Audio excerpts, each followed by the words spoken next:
안녕하세요. 저는 아이돌을 키우고 있는 40대 중반 여자입니다. 10년간 결혼 생활을 하면서 여러 번의 기회를 줬었는데 이번만큼은 도저히 참을 수가 없어 연을 끊어내어 버렸습니다. 사람은 고쳐 쓰는 거 아니라더니 정말 그 말은 변하지 않는다는 걸 이번 일을 통해 확실하게 알 수 있었어요. 저는 결혼을 하자마자 제가 하던 일을 그만두고 남편의 사업을 도와줄 수밖에 없었어요. 일이 좀 어렵다 보니 이 일을 전문적으로 하는 사람이 아니면 쉽게 접근을 할 수 없고 체력적으로도 많이 힘들어서 일하는 사람을 구해도 그만두게 되는 일이 계속 반복이 되었었죠. 그러다 보니 남편의 사업이 힘들어지게 되는 상황까지 오게 되자 집안을 살리기 위해서는 제가 다니고 있는 회사를 그만두고 남편 옆에서 일손을 도와주는 게 좋을 것 같아 도배 일을 같이 하고 싶다는 말을 몇 번이나 했었지만 고된 일을 저에게는 시킬 마음이 없다면서 강하게 거절을 했었어요. 하지만 시간이 지날수록 상황만 더욱더 악화가 되다 보니 어쩔 수 없이 제 의견을 받아들이게 되었고 그렇게 시작된 도배일은 어느덧 남편 옆에서 10년의 시간 동안 함께하게 되었습니다. 살면서 고된 일을 해본 적이 없었던 저는 몇 달간 온몸이 쑤실 정도로 너무 힘이 들었었지만 남편과 함께 할 수 있는 일이라서 그런지 행복감이 더 컸었고 고생한 만큼 저희 집안도 어느 정도 안정을 되찾을 수 있었습니다. 그리고 그토록 바라던 아파트를 장만할 수가 있었어요. 정말 악착같이 모아서 넉넉한 54평을 계약할 수가 있었는데 모든 일이 순조롭게 진행이 되던 어느 날 예상하지 못했던 불편한 일들이 계속해서 터져나와 54평 아파트에 입주를 하는 게 옳은 건지 고민을 하게 되었어요. 아이들을 둘이나 키우는 입장에서 혼자 살고 있는 시모까지 걷어들이기에는 많은 어려움이 있었습니다. 남편도 불편한 건 싫어해서 시모의 의견을 받아들여주지 않았어요. 나 혼자 생활하는 공간이 얼마나 된다고. 작은 방 하나 내어주면 되는 거지. 그게 그렇게 싫어서 서로 얼굴 붉혀야 되겠어? 54평에 방 4개면 나 하나 충분히 지낼 수 있는데 왜 싫다는 거야? 혼자 사는 것도 외롭고 지금 살고 있는 집 정리해서 그 돈 너희들한테 주면 되는 거잖아. 내가 앞으로 살 날이 얼마나 남았다고 이런 대우를 받아야 되는 건데 몸도 안 좋아서 여기저기 많이 쑤시고 하루하루가 힘든데 이번 기회에 서로 좋게 해결 보면 좋잖니. 아, 글쎄 그건 안 돼요. 이 사람이 좋다고 해도 저는 싫어요. 그냥 거기서 사세요. 왜 굳이 일을 크게 만들려고 그래요? 저희가 지금 할 일이 얼마나 많은데요. 그리고 드라마나 TV 프로 같은 데서 함께 지내다 보면 고부지간 사이 틀어지고 이혼까지 가게 되는 그런 일들 수없이 많이 봤었는데 우리 집안도 그런 일이 안 생길 거라는 보장이 없잖아요. 엄마가 무조건 이사 가는 집에 들어와서 같이 살게 된다면 모두가 불편해지고 얼굴 붉히게 되는 일 안 생길 수가 없어요.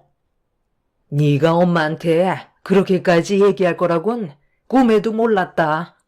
너는 항상 보면 며느리만 중요하지 엄마가 어떻게 살든 그런 건 관심조차 없는데 나중에 세상 떠나고 나서 후회하지 말고 지금부터라도 잘해야 되는 거야. 엄마가 며느리를 잡아먹겠다고 한 것도 아니고 서로 좋게 웃으면서 지내자는 건데 너는 단칼에 거절을 하니? 그럼 며느리만 좋다면 너도 허락해 주는 거지?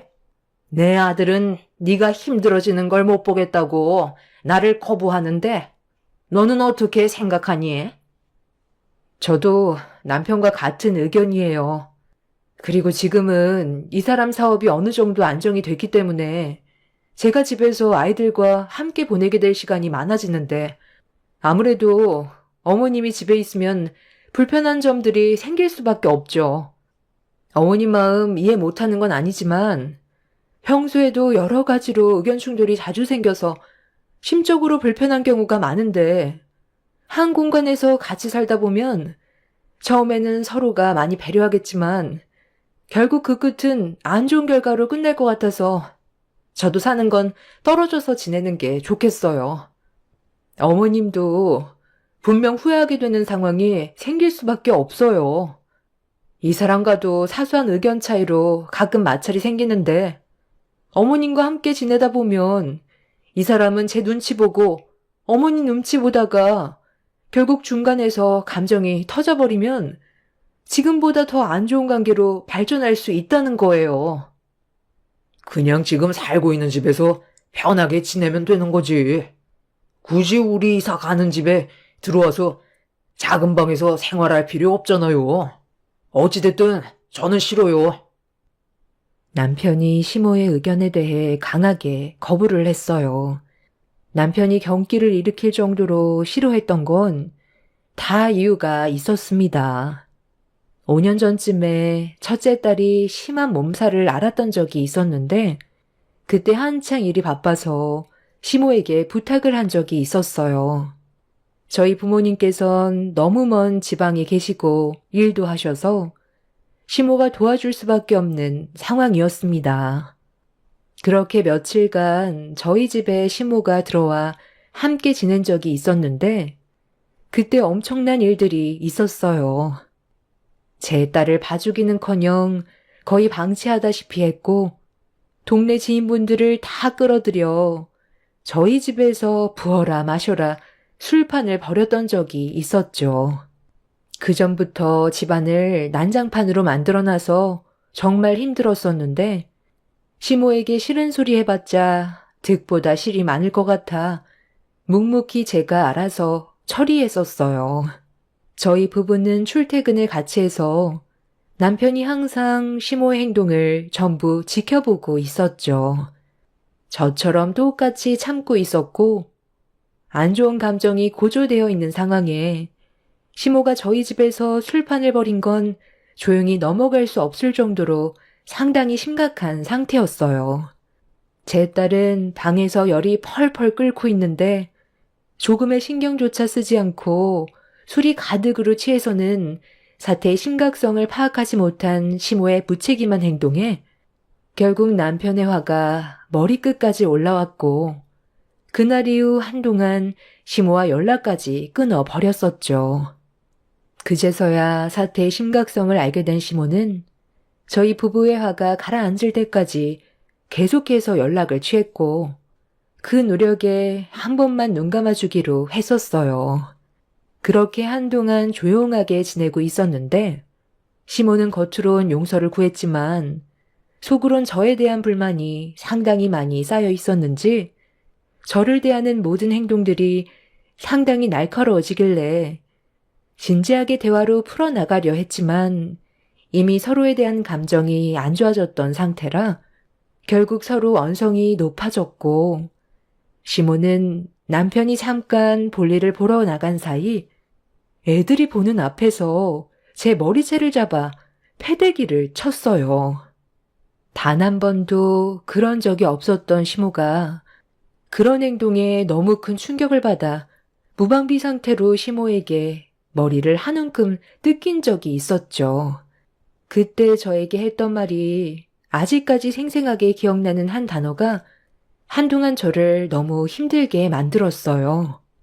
저희 집안 보고 개족 보라면서 엄마가 한국분이 아니라서 제 얼굴이 약간 이국적으로 생긴 모습이 마음에 들지 않는다며 건들지 말아야 될 아이들에게까지 상처되는 말을 거침없이 뱉어댔습니다.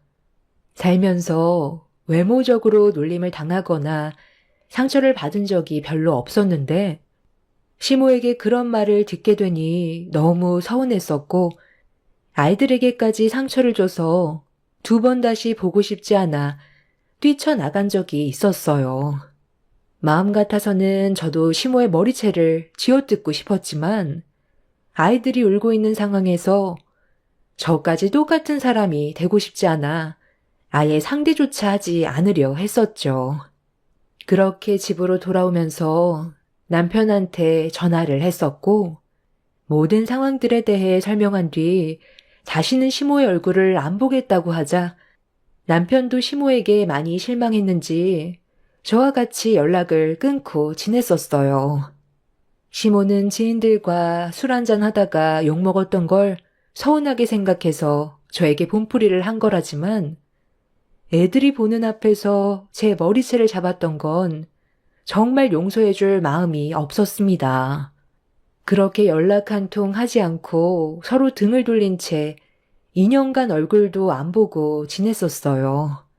그 시간이 저에게는 너무 행복했었고 평생 안 보고 사는 게 소원이었는데 사람 일이라는 게 마음처럼 쉽지가 않잖아요. 어느 날 시모가 병원에 입원을 해서 보호자가 필요했는지 남편이 전화를 받지 않자 문자를 남기게 되었고 어쩔 수 없이 병원을 찾아가게 되었습니다. 지나가던 차량과 가벼운 접촉사고로 타박상 정도 있었지만 그 핑계로 다시 저희 부부에게 접근하려는 의도 같아 보였어요. 너무 놀랐는지 몸 여기저기가 쑤시고 아프다면서 온갖 불쌍한 척은 다 했었고 끊어내지 못하게 천륜이라고 걷는 것조차 힘들다는 시모의 말에 어쩔 수 없이 저희 집에서 한동안 지냈던 적이 있었습니다. 시모의 집에는 절대로 들어가려 하지 않길래 어느 정도 안정을 되찾을 때까지만 지내기로 했었어요. 그런데 그 기간이 한두 달이 넘어가더니 어느새 6개월이나 지나가게 되었고 저희도 상당히 지쳐있는 상태였어요. 시모가 겉으론 힘들다고 하면서 저희가 안 볼 때 밖에서 돌아다니는 모습이 몇 번이나 포착이 되었거든요.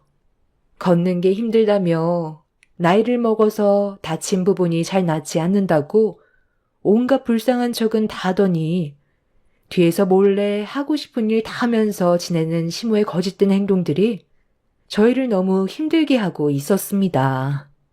한두 번 실망을 한 게 아니라서 시모에게 조금도 잘해주고 싶지 않았어요. 도배의 특성상 아파트가 아닌 이상 이 집 저 집 돌아다니면서 일을 하게 되는데 다른 현장으로 옮길 때 몇 번이나 외출하는 모습이 포착이 돼서 마지막으로 한 번만 더 거짓말을 한다면 그땐 정말 평생 얼굴을 안 보기로 남편과 같은 생각을 가지고 있었어요. 집에서 아프다는 핑계로 힘들게 일하고 들어온 저에게 온갖 잡일은 다 시키더니 저희 안 볼 때는 몰래 밖으로 나와 하고 싶은 일 다 하면서 지내는 시모의 모습들이 저를 더욱더 화가 나게 만들었죠. 시모는 어떤 분위기인지 전혀 파악하지 못하고 또다시 몰래 집 밖으로 나와 어디론가 급하게 움직이길래 남편과 함께 그 뒤를 따라갔는데 어느 건물 안으로 들어가더군요. 그런데 잠시 뒤 시모가 들어간 건물 앞에 경찰차들이 상당히 많이 몰려오길래 너무 놀란 저희 부부는 차에서 내려 시모가 들어간 건물로 들어가려 하자 경찰들이 앞을 가로막더니 잠시 뒤 수많은 사람들이 고개를 숙인 채 걸어 내려오고 있었습니다. 그리고 그 사이에 시모 또한 함께 있었고 그동안 저희 몰래 무슨 짓을 했는지 전부 다 알 수 있었어요. 시모는 정상적이지 않은 노름을 하고 있던 거였죠. 사람이 나이를 먹을수록 철이 없어진다더니 쉴 틈 없이 사고를 치는 시모의 모습에 결국 저희는 두 손 두 발을 다 들게 되었습니다. 다행히 징역을 살지는 않았지만 잘못을 한 행동에 대해서는 의무적인 봉사활동이 주어졌었고 그 모습에 너무 큰 실망을 하게 된 남편은 완전히 등을 돌리고 살았어요. 아예 만나주지도 않고 연락까지 끊으면서 어떠한 일들이 있어도 절대로 움직이지 않았습니다. 아예 시모는 이 세상에 없는 사람이다 생각하며 저희 가정에만 집중을 했었어요. 시모도 처음에는 한 번만 용서해달라며 저희 집에 몇 번이나 찾아왔었지만 강하게 차단해버리자 시모도 결국 포기를 하고 또다시 혼자서 몇 년간 살아왔었습니다. 그런데 저희 가족이 이사를 가게 된다는 걸 알게 된 이후부터 또다시 접근을 시도했지만 남편은 무조건 싫다고 반대를 했어요. 얼굴조차 보고 싶지 않은데 무작정 밀고 들어와 고집을 부려서 저희도 참 난감했었어요. 가족과의 연을 끊는다는 게 이렇게까지 힘든 줄 정말 몰랐었죠. 넓은 집으로 이사를 간다고 하니까 시모도 욕심이 생겼는지 살고 있는 집을 처분하고 들어오려 하길래 남편이 사전에 차단을 했어요. 어떠한 말을 해도 전부 들어주려 하지 않았습니다. 시모는 온갖 불쌍한 척 다 하면서 저희 부부를 계속 설득시키려 했지만 이미 전에 상당히 많은 경험을 해왔던 터라 또다시 반복되는 일을 겪고 싶지 않았어요. 시모는 저희가 강하게 반대하자 결국 눈물까지 흘렸고 살 날 얼마 남지 않았는데 남은 인생 가족들과 행복하게 살고 싶다며 애원을 했지만 남편과 저는 시모가 연기를 하고 있다는 걸 뻔히 알고 있어서 더는 대화해봤자 서로의 기분만 안 좋아져서 집으로 돌려보냈습니다. 남편도 시모만 보면 치를 떨 정도로 너무 싫어했었어요. 자기 엄마라고 하지만 실망스러운 모습을 너무 많이 봐서 그런지 마음이 굳게 닫혀있는 상태였죠. 그런데 다음날 시모가 저에게 따로 전화를 하더니 잠깐 얼굴 좀 볼 수 있냐며 줄 게 있다고 저만 오길 원했어요. 아주 잠깐이면 된다고 장소를 문자로 찍어 보내줬어요. 저는 이 사실을 남편에게 알렸고 나중에 무슨 일이 있으면 연락하겠다고 설명한 뒤 저 혼자 시모를 만나게 되었습니다. 그리고 시모는 제 얼굴을 보자마자 입을 열었어요. 이거 받아라. 내가 아무리 생각해봐도 이건 정말 아닌 것 같거든. 내 배 아파 낳은 자식인데 네가 우선인 게 말이 되니? 내 아들과 그만 이혼해줬으면 좋겠다. 네? 이혼이요? 그 말 하려고 지금 저를 부른 거였어요? 이건 뭐예요?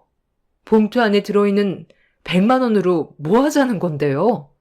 설마 이거 먹고 떨어지라는 거예요? 보면 모르겠니? 네가 지금 내 아들 믿고 상당히 설치는데 결국 팔은 하늘로 굳게 되어 있다는 거 몰라? 내가 쓸데없는 짓 하기 전에 둘이 그만 정리해라. 역시나 당신은 조금도 달라진 모습이 없었네요. 눈물 흘리면서 같이 살자고 애원했던 것도 전부 거짓된 모습이었고 진심이었던 적 단 한 번도 없었죠? 너랑 같이 살고 싶어서 그 집에 들어가고 싶다는 말을 한 줄 아니? 남은 인생 내 아들과 함께 지내고 싶어서 들어가겠다는 거였어. 너 같은 개족보가 그 집에 어울린다고 생각해? 필리핀 사돈이 웬 말이야? 첫째 손녀가 예전에 몸살 났을 때 왜 내가 안 봐줬는지 알아? 순수 한국 혈통이 아니잖아. 딱 봐도 외국인처럼 생겼는데 정이 가겠니? 남들이 나한테 뭐라는 줄 알아? 내 아들이 국제 결혼했냐고 물어보더라. 그 말을 들을 때마다 얼마나 기분이 안 좋은데? 너 같은 개족보 때문에 우리 집안을 바라보는 시선이 상당히 안 좋아졌다고. 나도 더는 못 참겠다. 네 뱃속에 태어난 자식들 얼굴 꼴 보기도 싫고 너도 그만 보고 싶으니까 여기서 그만 갈라서라. 네가 뭔데 모자지간을 끊어내려 해? 100만 원 줄 테니까 네 고향으로 돌아가라. 남의 집안 그만 망치라고. 정말 대화할 가치가 없는 사람이네요. 나이만 먹었지. 하는 행동은 유치원 애들보다 못하는데 더 대화해봤자 뭐 하겠어요. 일단 100만 원은 준 거니까 받을게요. 그동안 그이가 생활비 줄 때마다 그 돈 정말 아까웠었는데 오늘은 이 돈으로 가족들끼리 외식이나 해야 되겠어요. 나이를 먹더니 정신 상태가 산으로 갔나 봐요. 아무래도 조만간 요양원 알아봐야겠어요. 제가 봤을 때 오락가락 하는 것 보니 치매가 있는 것 같은데 하루빨리 요양원 가서 자리 잡는 게 좋겠네요. 어느 정도 예상은 하고 있었지만 할 말 다 끝났으면 먼저 일어나 볼게요. 돌아가는 길은 아직 기억하고 있는 거죠? 상태가 많이 안 좋아졌다고 그이한테 전달해 줄 테니까 가서 미리 짐 좀 싸두고 있어요. 그동안 정말 지긋지긋했는데 이제야 저희도 두 발 뻗고 잠 좀 잘 수 있겠어요. 당신이 애초부터 똑바로 된 행동을 했다면 이렇게까지는 안 됐을 텐데 참 안타깝네요. 그리고 제가 부른 거 아니니까 음료수는 당신이 계산하세요. 이 돈은 저희 가족을 위해 써야 되잖아요. 시모는 제 말이 끝남과 동시에 벌떡 일어나더니 테이블에 올려져 있던 커피를 제 얼굴에 사정없이 뿌려버렸어요. 저도 주스를 들어 시모의 얼굴에 뿌려버렸죠. 화가 잔뜩 올라온 시모는 남편과 그만 이혼하라며 자기 아들 내놓으라고 제 머리채를 잡으려 하길래 양손을 붙잡아 패대기 쳐버렸고 몸에 묻은 커피를 털어버린 뒤 밖으로 나가려는 순간 시모가 의자를 들어 저에게 집어 던졌고 예상하지 못했던 상황에 등을 맞게 된 저는 비명과 함께 넘어져 버렸습니다. 너무 고통스러워서 몸을 웅크린 채 힘겹게 남편한테 전화를 연결한 뒤 도와달라고 얘기했어요. 시모는 제 전화기를 사정없이 신발로 밟아 액정을 깨부순 뒤 머리채를 잡아 좌우로 흔들며 당장 이혼하라고 분노를 가라앉히지 못하고 있었습니다. 주변에 있던 손님들이 시모를 말리면서 경찰서에 신고를 했고 저는 사람들의 부축을 받아 힘겹게 몸을 일으켰는데 제 전화에 바로 달려온 남편은 저를 보자마자 분노한 얼굴로 시모에게 거침없이 걸어갔어요. 남편이 이성을 잃은 모습에 시모는 뒷걸음질 치더니 엄마한테 얼굴을 붉히면 되겠냐고 양손을 잡으면서 어색한 미소로 단둘이 같이 살자는 말을 하고 있었어요. 너랑 나랑 이렇게 된 건 중간 역할을 하지 못한 며느리 때문에 일어난 일이다. 내가 방금 이혼하라고 했거든. 위자료까지 챙겨줬으니까 이제 엄마랑 단둘이 살자. 그렇게 할 거지? 설마 너를 낳아준 엄마를 등 돌릴 거니? 엄마가 그동안 얼마나 힘들게 살아왔는지 알지? 네가 세상에 태어나자마자 너희 아빠 사고로 세상을 떠났었잖아. 그때부터 사는 게 정말 힘들었었다. 그래도 너를 놓지 않았고 악자같이 살아오면서 키워줬는데 엄마한테 이러면 안 되지. 너희들 돌아서면 남이지만 엄마는 피를 나눈 천륜이다. 절대로 끊어낼 수 없는 거라고. 우리가 지금 쟤한테 속고 있는 거야. 속으로 어떤 생각을 하는지 전혀 모르잖아. 혹시 알아? 54평 아파트로 이사 가고 나서 그동안 힘들게 모은 재산 전부 다 먹으려고 너한테 해코지할 수도 있는 거라고. 돈 때문에 얼마나 많은 일들이 벌어지는지 너도 많이 봐서 알잖아. 더군다나 개족보인 쟤랑 같이 엮여봤자 좋을 거 하나 없어. 그러니까 이제 그만하고 엄마랑 같이 살자. 엄마? 엄마 같은 소리 하고 있네. 내 앞길이나 망치는 게 엄마야? 지금까지 저 사람이 어떻게 살아왔는지 전부 다 봤으면서 그런 말이 나오냐고요? 그냥 우리가 잘 먹고 잘 살면서 행복해 보이니까 질투하는 거잖아요. 나는 당신을 아예 끊어내려 했어도 저 사람이 낳아준 당신을 내치는 건 나중에 후회로 남을 수 있다고 몇 번이나 기회를 주자고 저를 설득했었어요. 그만큼 가정의 평화를 우선시 생각하며 좋게 풀어가려고 얼마나 많은 노력을 했었는데 일을 이 지경으로 만들어요? 제가 안정적으로 사업을 이끌어올 수 있었던 것도 저 사람이 제 옆에서 같이 힘들게 일해줬기 때문에 여기까지 올 수 있었던 거라고요. 당신은 매번 매순간 우리 가정이 무너지기를 바라고 있었잖아요.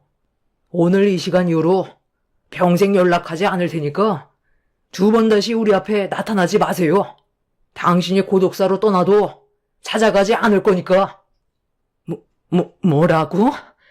너 어떻게 엄마한테 그런 말을 할 수가 있어? 엄마가 받는 상처는 아무것도 아니라는 거야?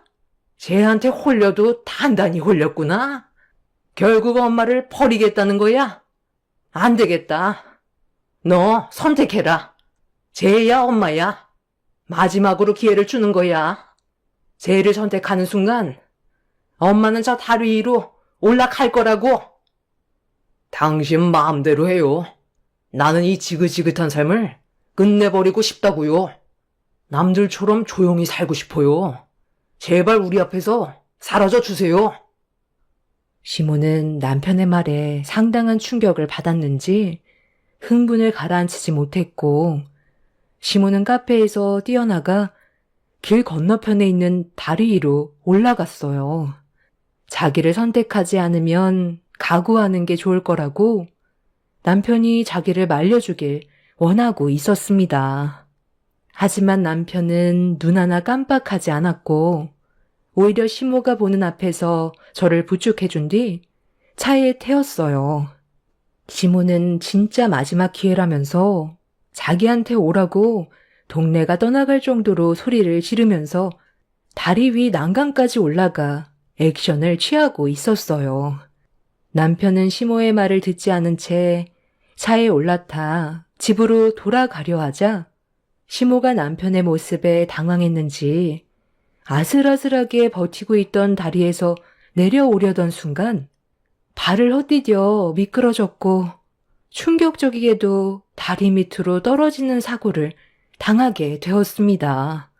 흐르는 강물에 철퍼덕하는 소리와 함께 물에 빠진 시모는 기절을 했는지 아무 말도 들리지 않았고 놀란 남편은 급하게 다리 쪽으로 뛰어갔어요. 그리고 잠시 뒤 시모를 물 밖으로 힘겹게 건져냈는데 숨을 쉬지 않아 인공호흡을 하면서 구조대에게 도움을 요청했고 몇 분 뒤 구급차가 도착해 시모를 살리기 위한 노력을 하면서 병원으로 향했습니다. 저희 부부도 병원으로 향했고 응급실에 옮겨진 시모는 다행히 다시 심장이 뛰긴 했었지만 골든타임이 지나서 깨어나는 바람에 내 산소 공급이 원활하게 되지 않아 숨만 쉴 뿐 정신을 차리지 못하는 식물인간 상태가 되어 버렸어요. 언제 정신이 돌아올지 담당 의사도 장담할 수 없는 상황이었고 깨어난다 해도 이미 뇌에 손상이 가해져 정상적인 생활은 힘들 거라는 말을 듣게 되었죠. 그렇게 시간이 흘러 벌써 2달이나 시간이 지나 버렸어요. 시모는 처음보다 건강 상태가 많이 안 좋아졌고 의사의 입에서는 힘들 것 같다는 말까지 나온 상황입니다. 자신의 분노를 억제하지 못해 이런 일을 만들었다는 게 너무 마음이 아프네요. 남편이 오죽했으면 시모를 받아주지 않았겠어요. 그만큼 저희가 받은 상처가 너무 컸었기 때문에 다리 위로 올라갔어도 손을 내밀어주지 않았던 거고 받아준다면 또다시 저희 가족을 힘들게 할 것 같아 시모에게 잘못된 행동이라는 걸 알려주기 위해 응징을 해주려 했던 건데 일이 이렇게까지 커지게 될 거라곤 예상하지 못했습니다. 의사의 말로는 길게 버텨봤자 앞으로 2달 정도라고 합니다. 그 전에 정신이 깨어난다면 상황은 달라지겠지만 의사는 그럴 가망성이 거의 없다며 기적이 일어나지 않는 이상 힘들 거라는 진단을 내렸습니다. 이런 일들이 저희 가족에게 일어났다는 게 너무 마음이 아프네요. 남편은 저 몰래 눈물을 훔친 적도 몇 번 있을 정도로 정신적 충격이 꽤 큰 것 같아요. 앞으로 저희 가족이 이 상황을 잘 헤쳐나갔으면 좋겠어요. 사람 일 한 치 앞도 모른다더니 시모의 잘못된 행동들이 결국 이런 일까지 오게 만들었네요. 제 사연을 들어주신 여러분들의 가족은 언제나 화목하고 평화만 가득하시길 바랄게요. 감사합니다. 안녕하세요. 저는 37살에 5살 된 아들을 키우고 있는 여자입니다. 제가 여기에 사연을 올리게 된 이유는 그날의 기억을 지우고 싶은 것도 있지만 제가 겪은 사연을 알리게 되면서 도움이 되실 수도 있을 것 같아 어렵게 마음 잡아 신청해 봅니다. 저는 결혼하는 데까지 정말 우여곡절이 많았어요. 사랑하는 사람과 결혼하는 게 이렇게까지 힘이 들 거라고 생각한 적 없었는데 시어머니의 돌변하는 태도가 상당한 스트레스로 오게 됐었죠. 남편과 저희 집안은 비슷했어요. 오히려 저희 쪽이 재산은 더 많았기 때문에 처음 시어머니와 만났을 때 저를 상당히 이뻐해 주시고 딸 같다고 엄청 잘 대해 주셨습니다. 그런 점들이 저는 싫지 않았어요. 시어머니와의 관계가 좋으면 좋을수록 결혼 생활하는데 힘든 부분들은 없어지잖아요. 보통 저보다 일찍 결혼한 친구들이나 지인들 보면 시어머니의 막대먹은 성격 때문에 이혼을 선택하게 되는 일이 너무 많더라고요. 특히 매년 2번 있는 명절날 2손 2발 들고 다 떨어져 나갑니다. 처음에는 남편을 만나 사랑하는 마음에 시어머니한테 잘 보이고 싶어 별짓을 다 하지만 그런 노력하는 모습을 시어머니는 당연하다고 생각을 하시는 것 같아요. 아들을 낳았으니 당연히 받아야 할 특권처럼 생각을 하신 건지 며느리를 부려먹으려고 하는 행동들이 너무 보인다며 결국 명절날 대판 싸우고 이혼하더라고요. 그런 모습들을 보다 보니 저 또한 결혼에 대해서 긍정적으로 생각하는 편은 아니었어요. 그래도 다행인 건 처음 인사드렸을 때 이것저것 정말 많이 물어보셨지만 좋은 결과를 얻을 수 있었고 상견례 날짜까지 잡게 되는 날이 오게 되었어요. 그런데 양가 집안 만나기 한 달 전에 엄청난 사건이 터지고 말았습니다. 그때랑 지금이랑 상황이 많이 다르지 않니? 우리 아들 고생시키는 거 보고 싶지 않은데 내가 너희 집안에 결혼시킬 이유가 이제 없는데 뭘 결혼 허락해달라는 거야? 너희 집안에 결혼시키면 나한테 득될 게 있는 거니? 그런 건 아닌데요. 현재 저희 집안 아직 망한다는 소리 없어요. 그저 지금 잠시 경기가 안 좋아진 것뿐이에요. 저희 아빠 여태까지 잘 헤쳐나오셨고 앞으로도 그럴 거예요. 그리고 상견례 날짜까지 전부 잡아놓은 상태인데 그냥 무작정 통보식으로 안 된다고만 하시면 저희 입장은 뭐가 되겠어요. 어머님, 일단 진정하시고 지켜봐 주시면 안 될까요? 어머님은 저희 집안 사업이 원활하게 되지 않자 상당히 불안해하셨어요. 부모의 입장에서 충분히 이해는 되었지만 원래 사업이라는 게 잘 벌릴 때도 있지만 조금 주춤거릴 때도 있잖아요. 그런데 말이 어떻게 어머님 귀에 들어가게 된 건지 갑작스러운 상황에 너무 당황해했었죠. 그런데 알고 보니 시어머니가 저희 집안을 뒷조사했더라고요. 그래서 처음 어머님과 만났을 때 저에게 이런저런 질문들을 계속해서 물어보셨다는 걸 뒤늦게 알 수 있었습니다. 모든 걸 돈으로 기준을 잡으려고 하시는 시어머니의 행동이 마음에 들지 않았어요. 저희 집안이 부족한 것도 없는데 절절매면서 시어머니한테 밉보이며 결혼할 필요는 없다고 생각했습니다. 그래서 이 문제 때문에 그때의 남편과 한바탕 싸우게 되었어요. 그리고 결혼 전부터 삐걱거린다면 앞으로 좋은 일은 없을 것 같아 저도 헤어지자고 통보하게 되었습니다. 저희 부모님도 이 말을 듣고 난 뒤에 신중할 필요가 있다고 얘기하셨고 결국 상견례 자리는 파투가 나게 되었어요. 그때 남편과도 연락을 하지 않은 상태였습니다. 제가 상처를 많이 받게 되면서 마음의 문이 정말 닫혀버렸거든요.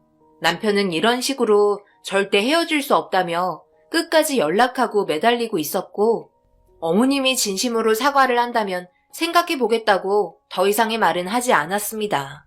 그런데 벌어지면 안 되는 일이 발생이 되고 말았어요. 뜻하지 않았던 임신을 하게 되면서 골치 아픈 상황이 오고 말았습니다. 결국 저 혼자 감당할 수 없는 문제였기 때문에 임신 소식을 알리게 되었고 양가 집안 모두 충격받은 상태에서 남편은 결혼할 수 있다며 좋아하고 있었어요. 결국 시어머니와 다시 얼굴을 마주해야 했고 카페에서 단둘이 만나서 응어리진 부분을 풀어나가기 시작했어요. 시어머니도 제가 털어놓은 불만을 가만히 듣고만 계시다가 자신의 잘못을 인정하더라고요. 그래, 내가 그때는 경솔했다. 나도 솔직히 불안한 마음도 있었지. 생각해봐라. 너희 집안 조사했는데 안정적이지 않은 매출을 올리고 있으니 그런 집안에 우리 아들 털컥 건넸다가 힘든 삶을 살게 된다면 엄마인 내가 얼마나 가슴이 아프겠니? 그 정도는 너도 이해해줘야 하는 거야. 완전 이해 못한다고 하진 않겠지? 임신했으니까 출산하고 나중에 그 아이가 결혼하게 된다면 나와 똑같은 생각을 하게 될걸? 뱃속에 있는 아이가 아들이면 너도 똑같은 시애미 입장이 될 텐데 나처럼 그런 행동이 안 나올까? 서로의 감정이 상했던 부분은 지금 이 자리에서 풀고 앞으로 어떻게 살아야 할지 생각해보자. 뱃속에 있는 아이를 생각해서라도 양가 집안 웃으면서 살아야 하지 않겠니? 시어머니는 적극적으로 자신의 잘못에 대해 인정하고 있었어요. 저희 집안이 식재료 유통사업을 하고 있어서 전국에 사업장이 5개 정도가 있거든요. 그런데 유통량보다 사업장에서 나가는 지출이 더 많아지다 보니까 2곳을 줄이게 되면서 어머님이 그 상황을 알게 되었던 거죠. 그래도 저희 가족 충분히 먹고 살 수 있는 정도의 자금력을 가지고 있었어요. 가지고 있는 재산이 어찌됐든 시댁 집안보다는 많았으니까요. 그런데 양가 집안 결혼을 위해 상견례 날짜를 다시 잡게 되었고 그날 모두가 한자리에 모여 있는데 그러고 보니 아버님 얼굴은 단 한 번도 본 적이 없었습니다. 그전부터 아버님 얼굴을 뵌 적이 없어서 이것저것 물어봤지만 워낙 바쁘신 분이라 자기도 잘 못 본다며 나중에 따로 전화가 올 때 통화 한번 하자면서 아버님이 회사 일 때문에 많이 바쁘다는 말만 반복했어요. 계속되는 질문에는 답을 하지 않고 다른 상황으로 돌리고 있었습니다. 별로 말하고 싶지 않은 사정이 있나 보다 생각하며 대수롭지 않게 그냥 넘겼는데 상견례 장에까지 나오지 않으니 솔직히 기분은 별로였어요. 저희 부모님도 한가하셔서 나온 것도 아닌데 저희 집안을 무시하는 건가 생각했어요. 결혼식을 위한 진지한 상견례였고 저한테 제대로 된 설명을 단 한 번도 해준 적이 없어서 아무래도 이건 아닌 것 같아 속 시원하게 어떤 상황이길래 모두가 한자리에 모이는 중요한 상견례 자리에 나오지 못하는 건지 어머님을 보며 진지하게 얘기했어요. 어머님, 그래도 인생에 단 한 번뿐인 상견례 자리이고 저희 부모님도 워낙 바쁘신 분들인데 그래도 저 결혼시키겠다고 시간 내셔서 자리에 참석해 주셨잖아요. 그런데 아버님이 자리에 안 나오신 건 솔직히 이건 아니라고 생각해요. 이 자리에서 저희가 납득할 수 있게 상황을 설명해 주셨으면 좋겠어요. 그래야지 마음도 편할 것 같아요.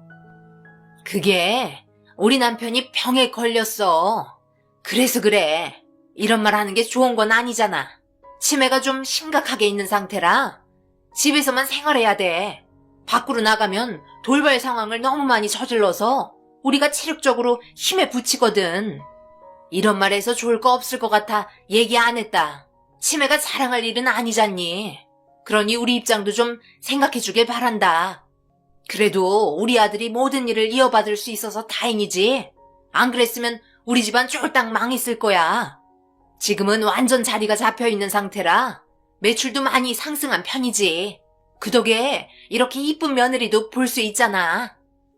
시어머니는 어색한 웃음으로 집안 상황에 대해서 저희가 이해할 수 있게 설명해 나갔어요. 그리고 이런 문제들이 있다는 게 가슴이 아팠고 그동안 마음고생했을 어머님과 남편을 생각하니 제가 더 잘해야겠다는 생각이 들었었죠. 그렇게 상견례 자리는 무사히 끝이 났고 저는 배가 불러오기 전에 결혼식을 빠르게 진행하게 되었어요. 모든 일은 순조로웠고 남편과의 행복한 결혼 생활이 마냥 좋았습니다. 신혼여행을 다녀온 후 시댁에 인사를 드리려고 남편에게 어머님 시간이 어떻게 되냐고 물어봤는데 난감한 표정으로 우물쭈물 하더라고요. 그러더니 잠시 전화해보겠다며 자리를 피했고 베란다에서 어머님과 통화를 하는 것 같았어요. 한참을 통화하더니 고개를 푹 숙인 채 급하게 인사하러 올 필요 없다며 나중에 따로 부를 때 얼굴 보자고 통보하셨습니다. 결혼하고 나서도 단 한 번도 시댁집에 들른 적이 없어서 궁금하기도 했었는데 무언가를 계속해서 숨기려고만 하는 느낌이 들어 여자의 촉으로 봤을 때 기분이 썩 좋지는 않았어요. 하지만 반대로 생각해보면 시댁집에 치매가 심하신 아버님이 계시기 때문에 집안 꼴이 말이 아닐까봐 그런 모습 보여주기 싫으셔서 오히려 더 숨기고 싶어 하는 것 같아 침착하게 시간을 두고 기다려주기로 했어요. 그리고 몸에 좋은 거 챙겨 먹으며 출산을 위해 몸 관리에 더 신경을 썼고 어머님은 제가 아들이라는 걸 알게 되시고 더욱더 많은 것들을 뒤에서 챙겨주셨어요. 그렇게 많은 사랑을 받으면서 뱃속에 있는 아이는 건강하게 자라기 시작했고 잘생긴 아들을 출산하게 되었습니다.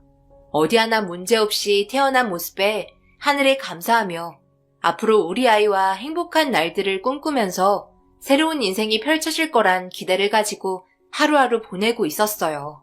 그런데 출산도 했고 몸조리도 끝난 상태가 되자 어머님이 맛있는 음식 해주겠다며 결혼하고 처음으로 시댁으로 초대를 해주셨어요. 괜히 무리하시는 것 같아 괜찮으실 때 초대해 주셔도 된다고 하니까 어머님은 괜찮다며 주말에 남편과 함께 같이 오길 바라셨습니다. 결혼식 할 때보다 시댁에 가는 게 더 떨렸던 것 같아요. 어머님과 통화 이후 마음의 진정은 잘 되지 않았어요. 남편이 모든 일을 마치고 늦은 저녁 집에 들어와 어머님한테 얘기 들었냐고 물어보니 아직 상황을 잘 모르고 있는 것 같았습니다. 그래서 어머님과 통화한 내용에 대해서 들뜬 마음으로 말하기 시작했어요. 어머님이 이번 주말에 오라고 하셨어. 다 생각이 있으셨던 거야. 그동안 집안 정리도 다 끝내셨나 봐. 우리 아들 얼굴도 보고 싶다고 하시고 그동안 제대로 된 밥 한 끼 못 차려줘서 마음에 걸렸다고 이번에 신경 좀 써주신다고 하셨어. 어머니가 그랬다고? 갑자기? 나한테 단 한마디도 상의 없이 그런 결정을 독단적으로 혼자 결정하면 어쩌겠다는 거야? 왜? 내가 어머님 댁에 가는 게 싫은 거야? 말을 왜 그런 식으로 해, 서운하게. 내가 그동안 시댁에 얼마나 가고 싶어 했는지 당신이 더 잘 알면서 데려가기 싫은 것처럼 말을 하고 있네. 내가 시댁에 가는 게 싫어? 싫은 게 아니라 혹시라도 무슨 일이 벌어질까봐 걱정돼서 그런 거지. 내가 언제 싫다고 말한 적 단 한 번이라도 있었어? 남편은 마지못해 가자고 얘기했어요. 기대를 가지고 있었던 제 기분을 한순간 꺾어버렸고 그때부터 기분이 별로 좋지 않았습니다. 그동안 입이 닳도록 얘기했었는데 그런 마음 잘 알면서 남편의 행동은 실망스럽게 다가왔네요. 솔직히 결혼하고 나서 아이까지 낳았는데 아버님 얼굴 한번 못 뵌다는 게 말이 돼요? 치매가 심하던 그렇지 않던 인사드려야 하는 건 당연하잖아요. 제 얼굴이 궁금하실지도 모르고 아버님도 손자가 보고 싶으실 텐데 갑자기 제정신이 돌아오셔서 좋은 말씀 해주실 수도 있는 건데 무조건 꺼려하는 남편의 행동이 더 수상하게만 느껴졌습니다. 서로의 냉전 상태에서 아무 말 없이 시댁으로 아침 일찍 향하게 되었고 남편은 거의 다 도착했을 때 저에게 의문의 한마디를 뱉었어요. 무슨 일이 있어도 아버님과 마주치지 말라는 소름 돋을 정도의 무서운 말을 꺼냈습니다. 절대로 눈을 쳐다보지 말라며 최대한 마주치지 않는 게 정신건강에 좋을 거라고 한마디 한 뒤 아무 말 없이 시댁으로 향했습니다. 그렇게 어머님 집에 도착했고 저희가 오는 소리가 들리자 급하게 뛰어오셨어요. 저희를 많이 기다리고 있으셨던 것 같았습니다. 아버님 요양 때문에 큰 집으로 이사를 했다고 했는데 정말 엄청 큰 초화 저택이었어요. 어머님은 손주를 안아보겠다며 제품에 있던 아이를 건네받으셨고 그렇게 어머님 집으로 들어가게 되었습니다. 조용하니 깔끔하게 정리가 되어 있는 집안과 관리해주시는 가정부 몇 분이 계셨어요. 그리고 이리저리 두리번거렸지만 아버님은 찾아볼 수 없었습니다. 어머님은 신경 쓰지 말라며 주방에 맛있는 음식 한 상을 차려주셨고 배가 너무 고픈 나머지 식사부터 하게 되었어요. 처음에는 삐걱거렸지만 서로에 대해서 조금씩 알아가다 보니 어머님이 참 좋으신 분 같았습니다. 제 앞으로 이것저것 반찬을 밀어주셨고 신경 써주시는 행동 하나하나에 너무 고마웠어요. 그리고 이런 게 행복이구나 생각하며 모두가 둘러앉아 웃으면서 시간을 보내는데 앞으로도 계속 이어지길 바랬습니다.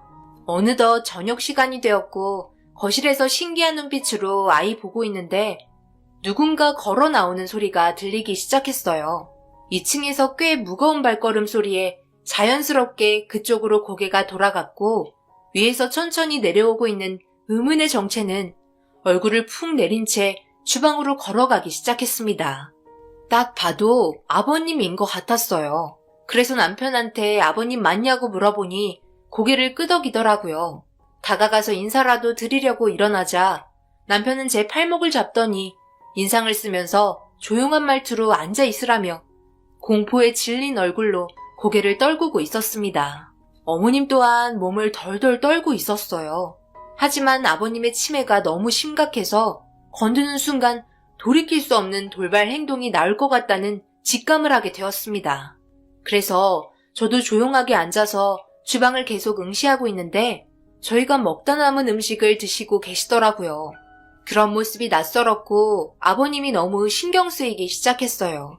그렇게 한참 동안 주방에서 식사를 하시고 자리에 일어나시더니 냉장고에서 먹을 거 몇 개를 가지고 다시 2층으로 올라가시더라고요.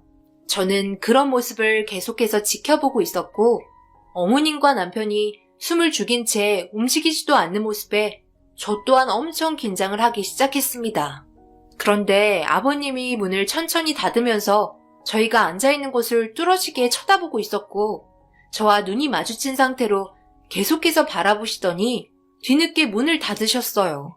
문이 닫히는 순간 그제서야 숨을 쉴 수 있었어요. 아버님이 나오시는 순간부터 가정부분들까지 그 자리에서 가만히 서서 공포에 떨고 있었습니다. 존재감이 엄청났었고 살갑게 다가가 인사를 하기에는 문제가 있을 것 같다고 판단하게 되었어요. 남편은 이제 그만 가면 좋겠다고 얘기하자 어머님은 자고 가라며 저와 단둘이 있는 시간을 원하고 계셨어요. 저도 아버님이 별로 방해가 되지는 않는 것 같아 하룻밤만 자고 아침에 집으로 돌아가자고 남편에게 부탁했어요. 어쩔 수 없이 한숨 푹 쉬며 고개를 끄덕이곤 작은 방으로 들어갔습니다. 방으로 한번 들어간 아버님은 밖으로 나오지 않으셨어요. 얼굴을 제대로 볼 수 없어서 제 궁금증은 더욱더 증폭이 되었고 그런 마음을 알고 있는지 어머님은 그냥 가만히 있는 게 좋은 거라고 조용히 있다가 다음날 집에 돌아가길 원하고 계셨습니다. 어머님과 거실에서 한참 동안 대화하고 있는데 아이가 졸린지 칭얼거렸고 어머님도 피곤한 것 같아 쉬기로 하고 각자 방으로 들어갔어요. 남편은 제가 들어올 때까지 방에서 잠도 안 자고 기다리고 있었습니다. 얼굴 표정이 별로 좋지 않았어요. 아무래도 시댁에서 자고 다음날 가는 게 마음에 안 들었던 것 같아요. 보통 시댁에서 자고 간다고 하면 좋아해야 하는 거 아니야? 이런 것도 당신에 대한 배려라고. 이런 배려 나는 원하지 않고 그저 빨리 집에 가서 마음 편히 쉬고 싶을 뿐이야. 너는 이런 분위기에서 굳이 여기서 자고 가고 싶냐? 우리 어머니가 자고 가라고 해도 집에 가서 편하게 쉬는 게 낫지. 도대체 뭐가 문제인 거야? 나한테 뭐 말 못한 거 있어? 뭐 숨기는 거 있냐고. 딱 보니까 하는 행동들이 너무 수상해. 내가 말 안 하고 지켜보고 있는데 솔직히 말해봐. 말 안 한 비밀 있는 거지? 내가 봤을 때 아버님 아무렇지도 않는 것 같구만. 진짜 치매 맞아? 아무래도 내가 직접 얘기해보는 게 좋을 것 같아. 나도 이런 식의 분위기 마음에 들지 않는다고. 저는 남편의 행동이 짜증나기도 했고 계속되는 답답한 행동들에 아버님이 계신 방에 가보기로 했어요. 이러다가 제가 화병이 날 것 같았거든요. 그래서 문을 박차고 나가려는 순간 남편이 제 팔을 붙잡고 저를 말리기 시작했습니다.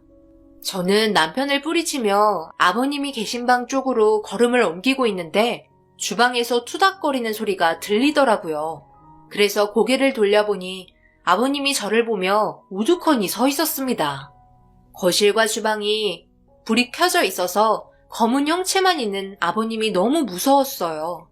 그 모습에 저도 모르게 뒷걸음질 치기 시작했고 아버님은 저를 보며 천천히 다가오고 있었습니다.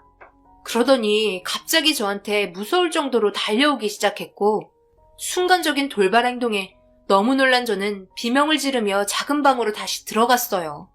뒤에서 그 모습을 지켜보고 있던 남편은 저를 보며 한심하다는 눈빛을 보냈고 치매가 확실한 것 같은 느낌을 받게 되었습니다. 저는 조용히 작은 방문을 다시 열어 2층으로 올라가는 아버님을 보았고 남편은 뒤이어 잠이나 자라며 아기 겨우 잠들었는데 깨겠다며 한심한 눈빛을 보냈어요. 저는 혹시 몰라 두려운 마음에 문을 걸어 잠그고 아이 옆에 눈을 붙였습니다.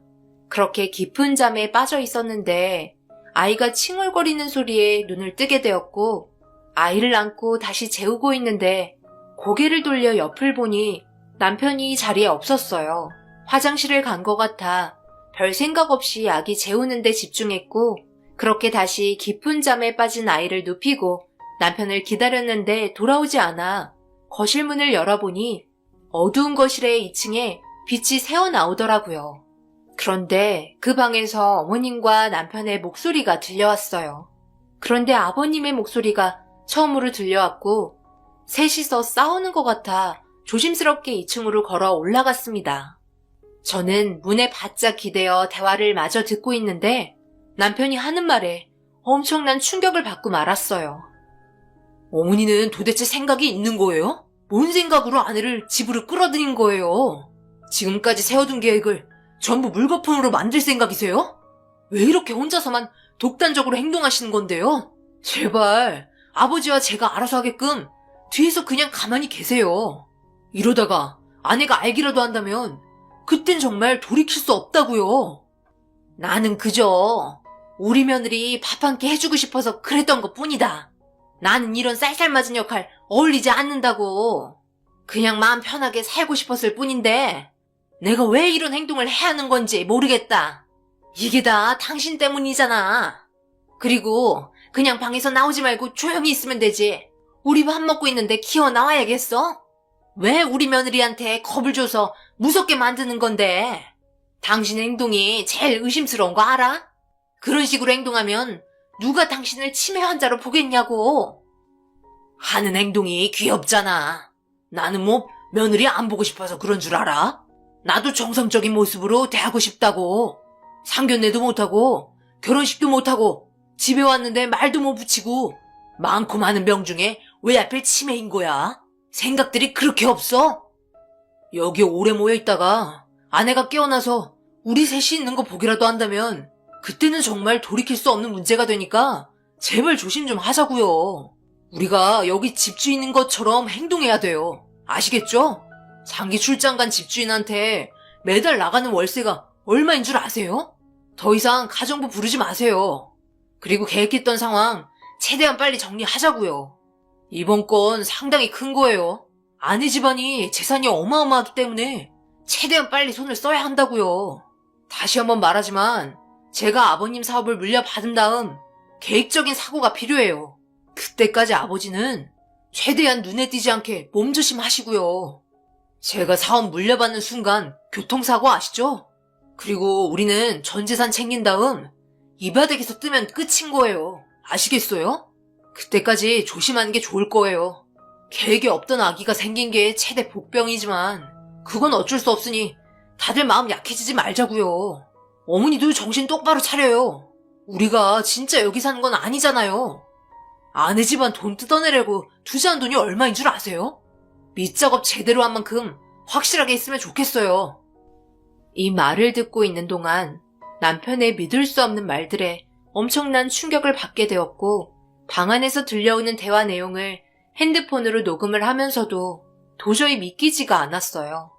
그동안의 모든 게 계획된 접근이었고 아버지의 전 재산을 가로챌 생각을 가지고 진행을 했었다는 게 엄청난 충격을 안겨주었습니다. 저는 그 순간 너무 무서워 아이를 안고 정신이 나간 여자처럼 그 상황을 벗어나기 위해 맨발로 허겁지겁 도망치기 시작했어요. 제가 현관문을 열자마자 이 모든 사실이 발각되었다는 걸 알게 된 남편은 저를 향해 무서울 정도로 뛰어오기 시작했고, 저는 잡히지 않으려고 아이를 꽉 껴안은 상태로 무작정 달렸습니다. 하지만 점점 가까워지고 있는 남편의 모습에 겁에 질린 저는 그 자리에서 털썩 주저앉고 말았고, 너무 무서운 나머지 동네가 떠나갈 정도로 살려달라고 비명을 질렀어요. 제가 미친 듯이 소리를 지르자 그 모습에 당황을 한 듯 재빠르게 몸을 숨겼고, 저를 본 주민들이 허겁지겁 달려와 쓰러져 있는 저를 부축해 주었습니다. 병원으로 데려다 주겠다는 주민들에게 경찰을 불러달라고 애원했고, 몇 분 지나지 않아 경찰이 도착했습니다. 그리고 이 사실에 대해서 전부 설명을 한 다음 제가 도망친 집으로 향했는데, 그 안에는 불이 꺼진 상태로 아무도 없었어요. 모두가 재빨리 도망을 친 상황이었고, 경찰분들이 주변 일대를 수색하기 시작했어요. 만약 제가 이 사실을 듣지 않았다면 저희 집안이 어떻게 됐을지 너무나 큰 충격에 온몸이 소름이 돋았습니다. 그렇게 한참 동안 주변을 돌아다니면서 찾아봤지만 그 사람들을 찾을 수가 없었고, 이 사실을 저희 부모님께 모두 알리자 믿을 수 없다며 엄마는 쓰러지셨고, 아빠도 정신적인 충격에 상당히 힘들어하고 있었습니다. 그리고 더 충격인 건 남편이 저에게 말한 신상은 전부 다 사실이 아니었어요. 모든 게 거짓이었던 거죠. 모든 걸 계획적으로 접근하면서 많은 돈을 사용했기 때문에 저희는 의심조차 하지 않았습니다. 그렇게 시간이 흘러가면서 범인을 계속해서 찾지 못하는 상황이 오자 저희 신변에 걱정이 되기 시작했어요. 불이익을 받을까봐 너무 무서웠었죠. 그래도 생활은 해야 돼서 부모님과 장을 보다가 아기 기저귀가 축축해서 화장실 들려 갈아준 다음 나오는 도중 갑자기 장인 화장실 문이 열리더니 저와 아이를 누군가 낚아챘어요. 저는 너무 놀라 비명을 지르려고 하자 급하게 마스크를 벗으며 제 앞에 나타난 사람은 다름 아닌 어머님이었습니다. 저는 그 모습에 너무 놀라 당장 경찰에 신고하겠다고 하니 저를 보며 눈물을 흘리면서 미안하다고 무릎을 꿇더라고요. 그리곤 절대로 마트 밖으로 나가지 말라며 신신당부를 하기 시작했어요. 밖에는 아버님과 남편이 기다리고 있었습니다. 저희 재산을 뜯으려고 워낙 많은 돈을 사용했기 때문에 돌이킬 수 없는 극단적인 상황까지 생각을 하고 있는 것 같았어요. 그동안 저희를 계속 미행하고 있었고, 어머님은 잠시 화장실 다녀오겠다고 한 뒤 저와 단둘이 만날 수 있는 기회를 엿보고 있었어요. 정말 미안하구나. 이런 식으로 접근해서 너를 볼 면목이 없다. 우리 손자를 보고 있으니 내가 너무 마음이 약해져서 도저히 네가 잘못되는 걸 지켜볼 수가 없을 것 같아 이렇게 찾아왔어. 주차장에서 남편이랑 아들이 너희 가족을 기다리고 있다. 그러니 경찰에 신고해서 지금 상황을 마무리 지었으면 좋겠어. 우리 손자가 다치는 건 보고 싶지 않다. 내가 너한테 잘해준 것도 없고 그동안 마음 주지 않으려 했던 건 이런 상황들이 오게 될까봐 두려워서 그랬던 거야. 모든 진술은 내가 할 테니까 지금 당장 경찰에 신고하고 그 전까지 절대 나오면 안 된다. 알겠지? 미안한데 우리 손자 마지막 한 번만 안아봐도 되겠니? 이번이 마지막이 될 것 같아서 정말 미안하구나. 시민으로서 마지막 부탁이다. 어머님은 저와 아기가 다치게 될까봐 그게 두려워 몰래 저한테 접근해서 모든 사실을 알려주었어요. 그리고 어머님은 손자를 잠깐 안아보더니 눈에서 눈물이 흘렀습니다. 이런 상황이 너무나 가슴이 아팠던 것 같아요. 하지만 모든 계획은 너무나 나쁜 범죄였기 때문에 법적인 처벌을 받아야만 했습니다. 어머님은 오랜 시간 지체할 수 없어 다시 주차장으로 되돌아갔고 저는 그 자리에서 경찰에 신고를 하게 되었어요. 결국 시댁 집안은 전부 잡히게 되었어요. 어머님이 그동안의 범죄 사실을 전부 얘기하면서 상황은 종결되었습니다. 더 큰 문제는 그 전에 저희 말고도 이런 식으로 접근한 경우가 몇 번이나 더 있었고 그 계획에 당한 가족들은 전부 정상적인 삶을 살 수 없을 정도로 나빠진 상태였다는 걸 알 수 있었습니다. 결국 꼬리가 길면 밟힌다고 붙잡히긴 했지만 어머님의 결정적인 행동이 아니었다면 아마 저희도 무사하지 못했을 거예요. 현재 모두 다 징역을 살고 있지만 어머님이 마지막에 손자 한번 안아보겠다는 말이 제 머릿속에 계속 맴돌고 있네요. 이유야 어찌되었든 자신들이 저지른 범죄 행위는 충분히 받고 나왔으면 하는 바람입니다. 저희 가족을 지금 현재 살아있게 해준 우리 아이에게 고맙다고 해야 할 것 같아요. 가슴 아픈 일들이지만 다 털어버리고 새 삶을 살아야겠습니다. 앞서 말한 대로 결혼할 때는 정말 신중해야 하고 모든 걸 겉모습만 보고 판단하면 안 됩니다. 왜 사람들이 사기꾼들에게 속아 넘어가는지 알 수 있을 것 같아요. 범행을 저지르기 전에 정말 철저한 계획을 가지고 접근하기 때문에 알아차리기가 쉽지 않은 것 같네요. 제 사연 들으신 분들 또한 항상 조심하시고 무조건 의심부터 해보시기 바랍니다. 그게 손해보는 건 아니니까요. 신중해서 나쁠 건 없잖아요. 제 사연 들어주신 분들 항상 행복하시고 좋은 일 가득하시길 바랄게요. 감사합니다.